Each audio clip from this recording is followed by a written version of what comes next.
stood out most about the way your team showed up? We showed up. We were aggressive. I think we controlled the game. There are playoff games, and then there are playoff wars. Game 7 between the Oklahoma City Thunder and the Denver Nuggets isn't just a finale to a great series. It might be the real NBA Finals in disguise, because everything, momentum, experience, legacies, and possibly even the title, feels like it hinges on this clash. What began as a story of youth versus experience, raw energy against hardened playoff steel, has now escalated into a battle for supremacy. And if you're the Thunder, you had your chance. You could have ended this. But by letting it slip, you've cracked the door open, and now the defending champs are walking right through it. Game 6 was supposed to be Oklahoma City's moment. They had Denver on the ropes, up 3-2, coming off a thrilling comeback in Game 5, and with the Nuggets appearing fatigued, this was their shot to finish it on the road. Instead, what followed was a ruthless reminder of why you never let champions off the hook. Nikola Jokić delivered a masterpiece, again, going for 29 points, 14 rebounds, 8 assists, and 3 stocks on 64% shooting. Standard for the two-time MVP, maybe but devastating nonetheless. Jamal Murray, clearly sick and battling flu-like symptoms, dug deep to produce a gutsy 25-8-7 performance. Denver's core did what champions do. They showed up when it mattered. But what made Game 6 so dangerous for the Thunder wasn't just that Denver's stars delivered. It's that the role players came alive too. Christian Braun played the kind of scrappy, impact-filled basketball that doesn't always pop in the box score, but wins playoff games. And then, out of nowhere, came Julian Strawther. The unlikeliest of heroes, Strawther poured in 15 second-half points, hitting 3 of 4 from deep and breathing life into Denver's offense when the moment called for it. This was the difference from Game 5, where the Nuggets collapsed without their MVP on the floor. This time, Strawther gave them the cushion they needed, letting Jokić rest and keeping the pressure on OKC. Even still, the Thunder refused to fold. Down 16 late in the fourth, they clawed back, fueled by resilience and desperation. The comeback was real, the tension thick, until one moment shattered the hope. A wide-open fast break dunk from Jalen Williams that bounced off the rim. It wasn't just 2 points lost. It was momentum, belief, and air from the lungs of a surging OKC squad. And in truth, that miss symbolized Williams' series in full. J-Dub, meant to be the Thunder's second scoring option behind Shai Gilgeous-Alexander, has not delivered. Game 6 saw him shoot 3 for 16, scoring just 6 points. Yes, he dished out 10 assists, grabbed 7 boards, and played solid defense, but 3 for 16? That's not inefficient, that's damaging. It marked his 4th poor shooting performance of the series, 2 for 13, 5 for 14, 5 for 20, and now 3 for 16. This isn't just a cold spell, it's a recurring issue. And if Oklahoma City doesn't get more from him in Game 7, they're in serious trouble.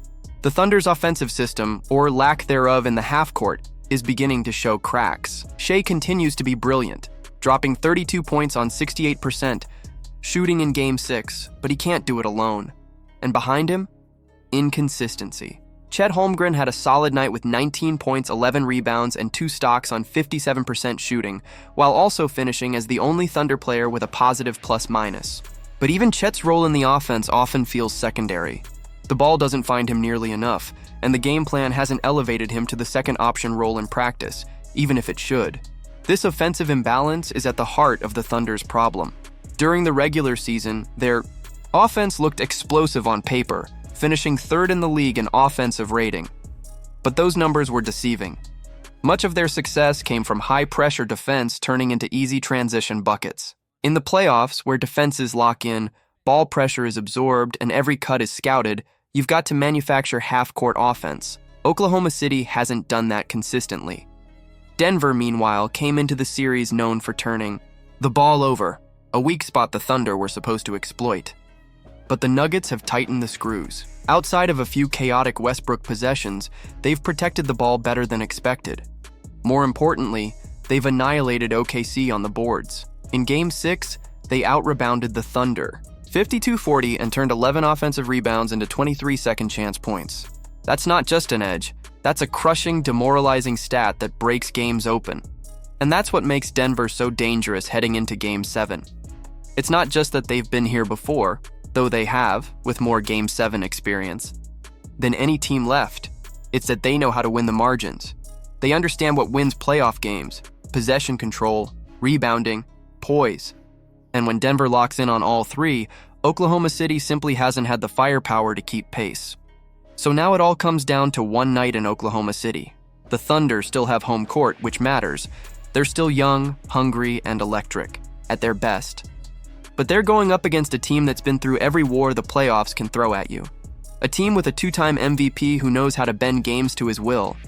A team that, for all its flaws, finds answers when it matters most.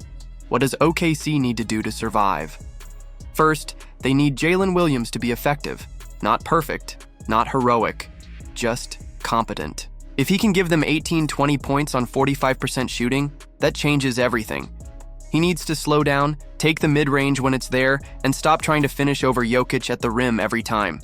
Second, they need to hit Denver early.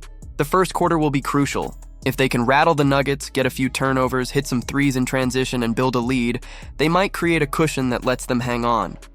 What they cannot do is get into a grinded-out game late, because Denver thrives in the clutch. As for the Nuggets, it's all about discipline. Don't turn it over early. Don't let the crowd get going. Control the glass. And most importantly, let Jokić be Jokić. He cannot disappear the way he did in games 2 through 4. He needs to own the paint, dictate the flow, and draw attention that frees up others. And yes, Murray needs to be ready again, flu or not. But if Jokić delivers, and if guys like MPJ Gordon or even Strother show up, they've got the depth to steal this on the road. MPJ might be the true X factor. His shoulder injury is clearly hampering him, but Denver needs him to hit shots, just a couple of threes, some confident looks. Because while he may not be producing at an elite level, his gravity still matters. Defenders stay glued to him, which opens up space for cutters, handoffs, and post actions. But if he becomes a non-factor, the offense shrinks. Ultimately, this game may come down to what it always does in the biggest moments: effort, execution, and composure. The team that wins the boards, takes care of the ball, and plays smarter under pressure will walk away victorious. And maybe, just maybe, we'll look on this game as the real NBA Finals. Because the East may be weakened, but Denver and OKC have looked like the two best teams in the league. It's Jokić versus Shai. Veteran champions versus fearless challengers. Game 7.